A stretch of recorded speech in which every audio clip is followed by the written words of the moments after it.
I fear a lot of you don't realize the amount of egocentrism and manipulation it takes to be a pastor who actively abuses and to try to explain it away with glory to God's every 5 seconds. The young man whose face is covered up is his godson. The other young man is allegedly his godson as well. And he acts as their father. They live with him. The young man had an issue at school, and they were going to call said father, and he said, please don't call him because he's afraid of him. And somehow or another, they happened to look at his body, and they saw whelps all over his back. One that was even open. Still open, not healed. And somehow or another, even after arresting him, he is back in their household.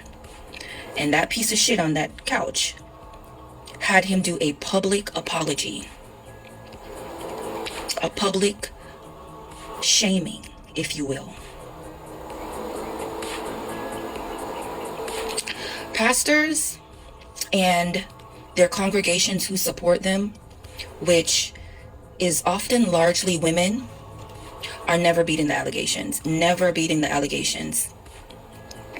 A lot of you guys speak of hell when you are the embodiment of hell for many, many people, especially the people closest to you. And apparently the young man's mother either lives with them or is somehow like involved with the pastor, like they're cousins or something. It's like a cousin, godparent situation. I don't know. It actually doesn't matter. Like this could literally be his actually blood son, and I would feel the same way. But the mother supports this man. And that is what I see so often with pastors, is that they are highly supported by women. Their foundation is on the backs and support of the women of their congregations. And in this situation, there is a woman supporting this man. And you better believe that whatever she said to the police and CPS, if they were involved, is what got this young man back into this man's house.